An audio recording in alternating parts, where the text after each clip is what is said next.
Berbicara mengenai kemandirian industri pertahanan Indonesia, tentu tidak akan lepas dari proses transfer teknologi dalam setiap pembelian alutsista. Sebagai negara dunia ketiga, Indonesia harus melakukan kerjasama dengan negara lain untuk meningkatkan SDM-nya demi bisa meraih cita-cita yang agung, yakni memproduksi alutsista secara mandiri, termasuk juga pesawat tempur. Sebagai alutsista dengan teknologi yang kompleks dan juga canggih, Indonesia sudah melakukan beberapa terobosan untuk bisa membuat PT Dirgantara Indonesia mendapatkan pengetahuan yang diperlukan untuk bisa memproduksi pesawat sendiri.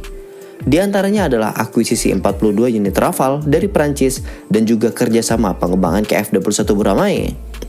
Meski dua langkah ini menjanjikan output yang sangat baik, pada kenyataannya dinamika geopolitik telah mempengaruhi sehingga saat ini kedua kerjasama di atas telah menghasilkan offset yang berbeda.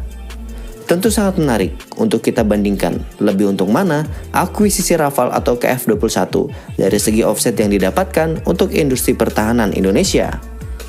Indonesia telah menandatangani kontrak pengadaan 42 unit Dassault Rafale dari Prancis sebagai bagian dari modernisasi angkatan udara. Selain mendapatkan jet tempur generasi 4,5 canggih, kesempatan ini juga mencakup program offset yang signifikan.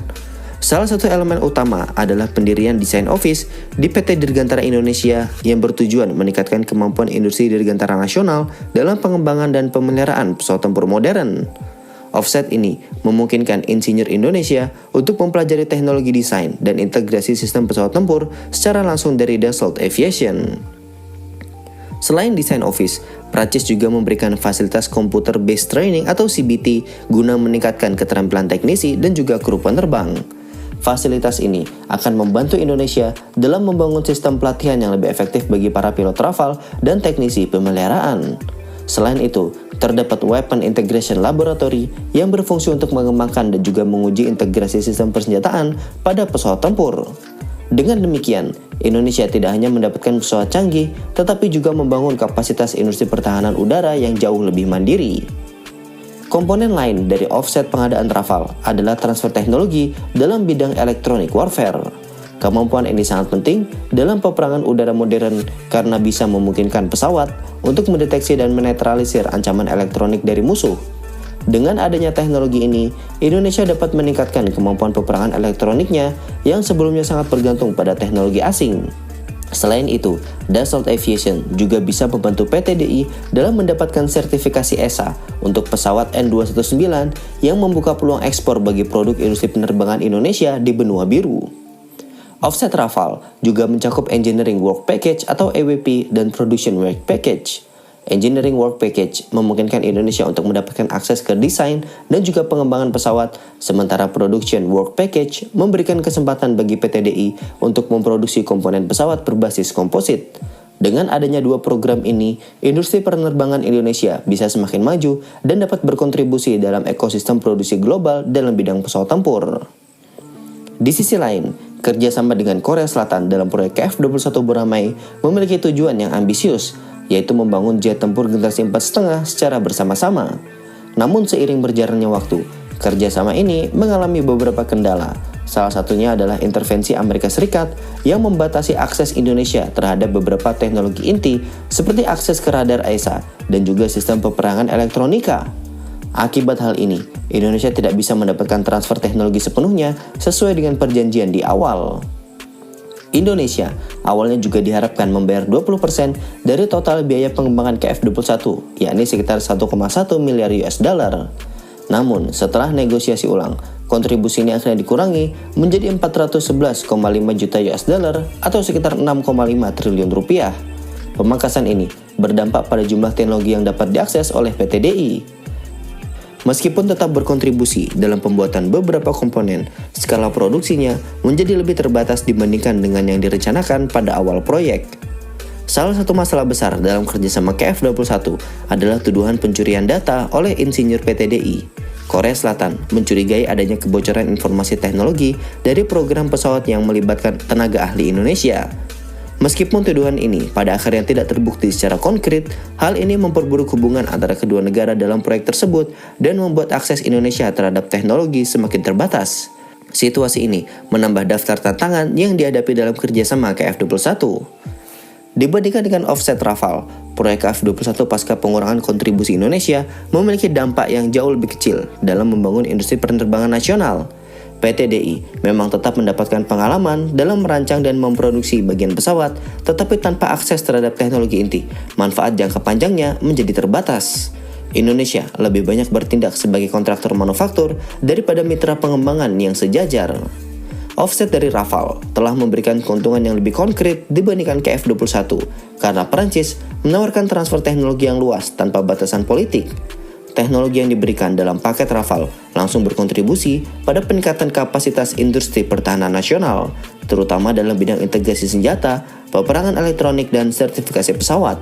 Sebaliknya, kerjasama KF21 masih menghadapi berbagai hambatan yang membuat transfer teknologi menjadi tidak maksimal. Dalam aspek operasional, Rafale sebagai pesawat tempur yang sudah terbukti di medan perang memberikan keuntungan signifikan bagi TNI AU karena dapat langsung digunakan tanpa perlu pengembangan lebih lanjut. Sebaliknya, KF21 masih dalam tahap uji coba dan baru akan beroperasi secara maksimal dalam beberapa tahun ke depan. Sehingga manfaat langsung bagi pertahanan udara Indonesia belum dapat dirasakan dalam waktu dekat.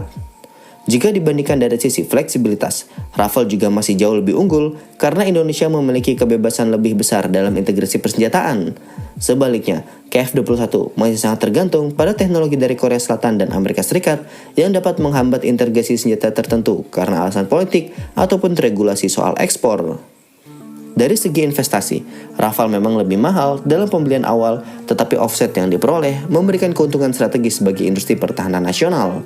Sementara itu, kontribusi Indonesia dalam KF21 yang jauh lebih kecil dibandingkan awalnya membuat manfaat jangka panjang dari transfer teknologi berkurang secara signifikan karena akses terhadap teknologi inti menjadi terbatas. Kontrak Indonesia untuk membeli Rafale sebanyak 42 unit mencapai 8,1 miliar US dollar, yang berarti per unit Rafale dihargai dengan harga hampir 3,3 triliun rupiah dengan kurs 15.700. Meski tampak mahal, angka ini sebenarnya sudah mencakup persenjataan, dukungan logistik, serta transfer teknologi yang signifikan. Ini mengapa tidak heran jika offset yang didapatkan oleh Indonesia jauh lebih besar dibandingkan dengan KF21. Sementara untuk kerjasama KF21 sendiri memakan angka hingga 411,7 juta US dollar atau setara 6,5 triliun rupiah. Meski angkanya lebih rendah, perlu diingat jika kerjasama KF21 baru mencakup transfer of knowledge, transfer of technology, dan sebagainya sebagaimana yang sudah admin jelaskan di atas. Dan ini belum termasuk unit pesawat yang akan siap beroperasi, sehingga Indonesia tentu perlu mengeluarkan uang lebih lagi untuk membuat KF21-nya sendiri siap beroperasi secara penuh sebagaimana Rafale yang dipesan oleh Indonesia. Kesimpulannya, offset dari pembelian Rafale memang lebih besar dan lebih berdampak secara langsung bagi industri penerbangan Indonesia dibandingkan dengan KF21. Perancis telah menawarkan transfer teknologi tanpa banyak batasan sementara kerjasama KF21 menghadapi tantangan politik dan pembatasan akses teknologi. Dengan demikian, Rafale tentu menjadi pilihan yang lebih strategis dalam membangun kemandirian industri pertahanan udara Indonesia. Namun, meskipun Rafale menawarkan offset yang lebih baik, Indonesia tetap harus mempertimbangkan kerjasama jangka panjang dalam pengembangan pesawat tempur sendiri.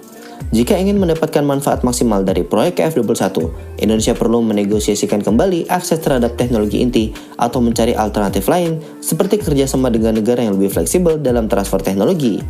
Dengan dinamika saat ini, Indonesia tampaknya mulai mencari opsi lain seperti proyekan dari Turki yang menawarkan lebih sedikit pembatasan dalam transfer teknologi. Jika KF21 tidak bisa memberikan keuntungan secara maksimal, maka jet tempur Khan bisa tampil sebagai pahlawan bagi Indonesia yang tengah mempertimbangkan opsi lain yang lebih menguntungkan.